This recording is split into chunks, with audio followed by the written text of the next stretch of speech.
You know, just when we think we're done with Capcom, when they've cancelled their last Mega Man or locked away their last bit of DLC and will never buy another game they make, they turn around and do something really cool like this. And inevitably, we all go, okay, you get one more chance. Ducktales Remastered was clearly made for a certain audience, and there's no denying that to get the maximum enjoyment you could out of this game, you'd have to be a part of that audience. I am not.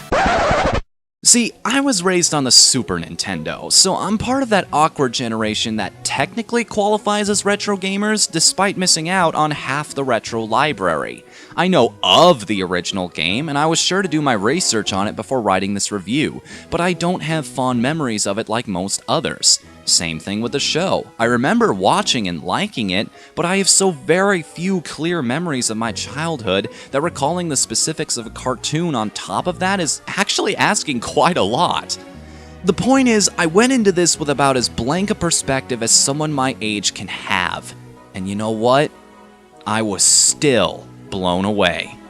Great! Then I'll be your eyes in the sky. Oh, I'd be happy if you just keep your eyes on the sky for once. A lot of people have compared the story in this game to being like a lost episode of the cartoon, and I'm inclined to agree. In fact, correct me if I'm wrong, but if you don't count mouth movement, the character animation in this game looks better than it did on the show. After an attempted robbery on his famous money bin, Scrooge McDuck finds a map hidden in one of his paintings that leads to 5 ancient treasures hidden around the world. Naturally, he sets out to find them, dealing with all the dangers, characters, and challenges he finds along the way. One modern mindset that's been applied to this game is that you need a reason to go through the game, some kind of narrative motivation, and because of this, there's a lot more dialogue this time around.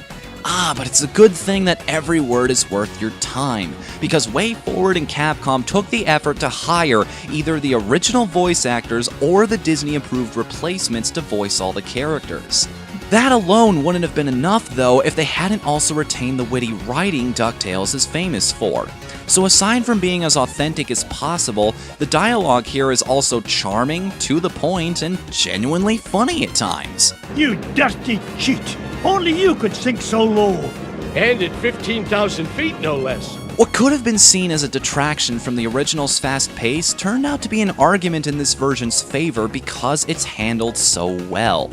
But cutscenes can always be watched on YouTube, so let's discuss the part that you can only experience by paying for it: the gameplay. You can kinda tell this was based on an NES game because Scrooge only has 3 moves: a jump, a pogo jump, and a cane swing. But like any old school game, it's all the different ways you'll use these simple tools that makes the stages interesting. Swinging the cane allows you to hit rocks, chests, and other things, usually into enemies. However, it's the pogo jump that will be your main form of attack in most cases, bouncing off of enemies and allowing you to jump to higher places. The pogo also allows you to pass over obstacles without getting hurt, so it's a very valuable tool for getting around, especially when the only thing available to bounce off of are enemies or hazardous surfaces.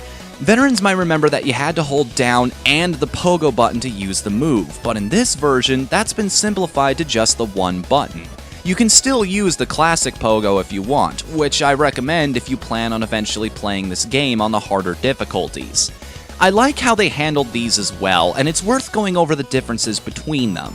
On easy, you don't even have a life counter. You can fail as many times as you like and still come back for more.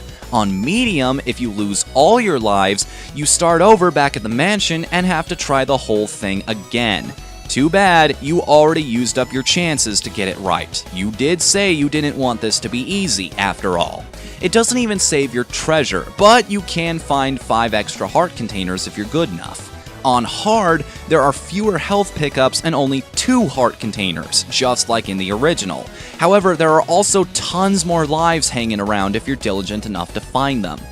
Finally, Extreme is unlocked after beating the game on hard, and in this mode, there's only 2 hard containers, very few health pickups, extra lives are rare, you're forced to use the hard pogo, and your progress will not be saved until you beat the game.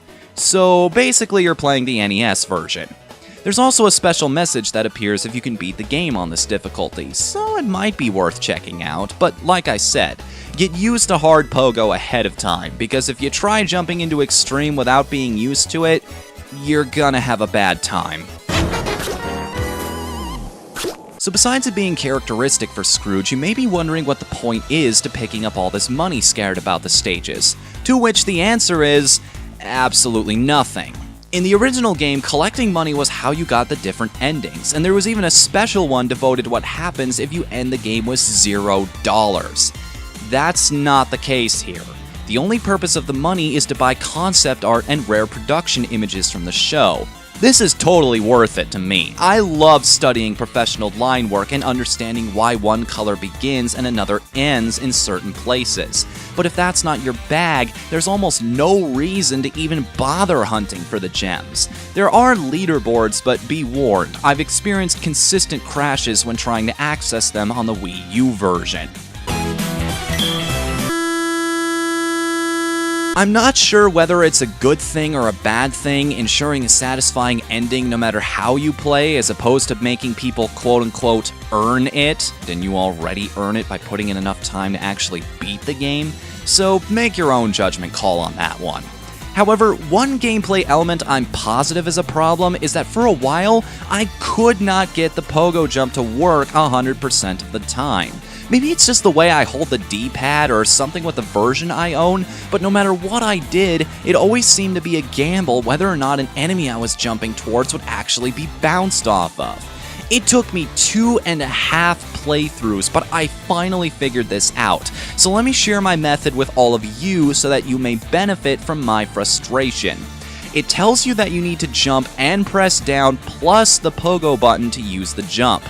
This is in fact false. The only way I got it to work consistently is by jumping, letting go of the jump button, holding down first, and then hitting the pogo button. Same thing with easy pogo. Completely let go of the one button and then hit the other. You'll thank me later.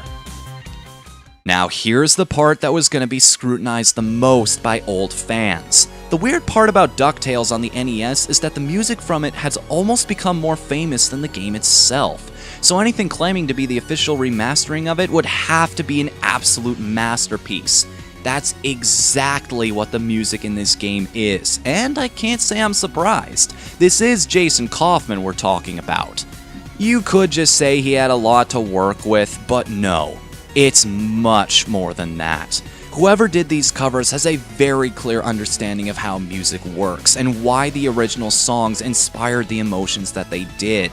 I'm dead serious, this is above even OC remix level stuff, and it's a perfect example of why anyone who says that 8-bit music is automatically better than any modern game music is automatically an idiot. But if you're so inclined, you can turn the old school tunes back on in the options menu after you beat the game once.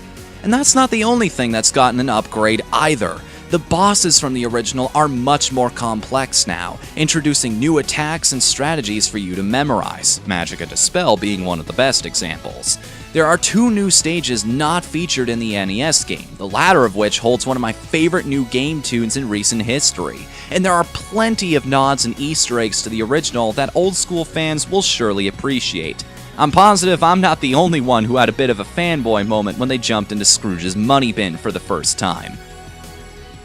This was clearly a passion project, made by people who have a deep respect for the original, for people who have a deep love of the original.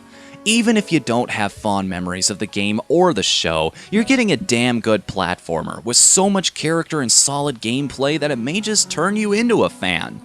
I think it might be a tad on the pricey side at $15, but look at it this way. It's cheaper than getting the series on DVD, and way cheaper than trying to find a copy of DuckTales 2. I hope this game does really well, because the best thing it does is leave me wanting even more old school Disney awesomeness. I want to experience them for the first time the way I experienced this, and that's probably the best compliment I can give DuckTales Remastered. So hey, way forward. Can you say Jim Cummings?